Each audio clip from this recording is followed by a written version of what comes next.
Respected elders, dignities, and my fellow human beings, Namaskar. And to the land of the magnificent kings and brave warriors, Rajasthan, Khama Ganisa. The German philosopher Hegel once said that history teaches us that we don't learn from history. In June of 2021, I had a request to visit an ailing patient. As I was led to a dimly lit room, I saw a 6 foot 3 inches muscular 17-year-old boy in a fetal position, whimpering with fear, in diapers. This boy, for the last 5 years, had dedicated every single day of his life to realize his dream of being an Olympic athlete. And yet, here he was. Imagine an automobile moving at 200 miles per hour coming to a grinding halt. I have seen some scary situations in my life, but this time I was really scared. Scared of turning around and looking in the eyes of his mother. This was not the mother who wanted an Olympic gold medal athlete. She just wanted her boy who would come bursting through the gates in the evening and say, "Mom, I am hungry. Give me something to eat." The incidences of adverse weather conditions and the companions they bring are realistic.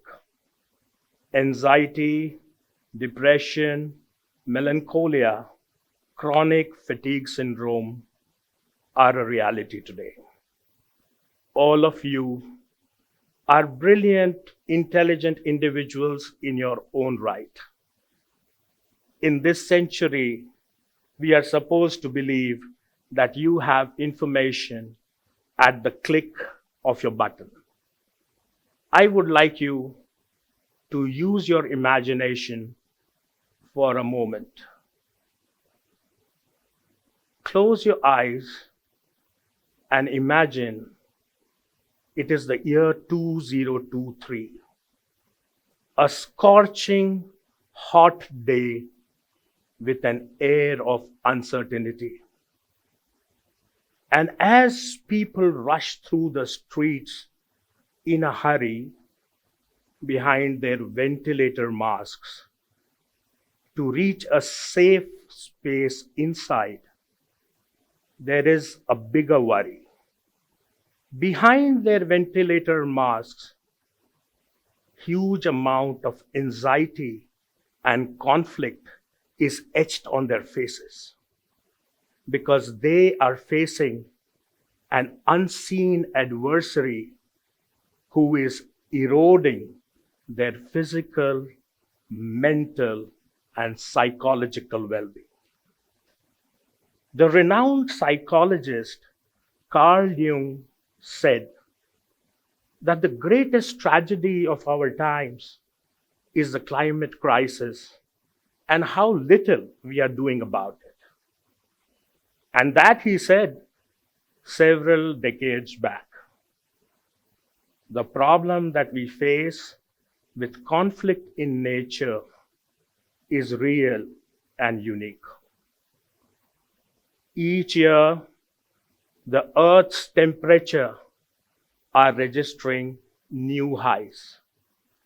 Adverse climatic events and their subsequent effects on men, animal, and plants is a threat that is real. According to the National Academy of Sciences Journal, extreme heat is directly related to increase in suicide rates and increase in the rates of self-harm. Also, according to the United Nations Office of Disaster Risk Reduction, the amount of adverse weather events and calamities has increased 40 times just in the last 30 years. Are we ready to handle this? Think about it, that our planet and our welfare is deeply intertwined. The slowly we destroy our planet, the slowly we are destroying ourselves. There are several luminaries here who will tell you about the latest data and statistics. But what I would like to share with you is, before the pandemic, there were a set of individuals who would like to go to their remote controlled, climate perfect houses, ready to a preheated meal, security cameras doing surveillance 24 hours.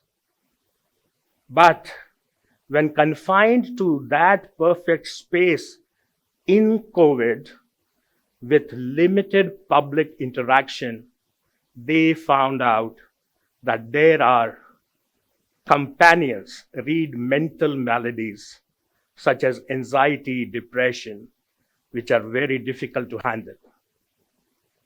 Let alone us, the animals who can't speak our language, do not have access to accessible mental care, therapy, or counseling, are also facing the same issues. They are facing habitat loss, irregular natural rhythms, and poaching, all aggravated by climate change. The population of elephants in the last 7 years has gone down by 30%, aggravated by change of their natural habitat, food scarcity, irregular rainfall patterns. The bigger issue here is, I hope we don't come to a situation where the animals are in conflict with the humans. Think about it. Leading scientists say that if things move the way they are doing, the polar bears will be extinct by the end of the century.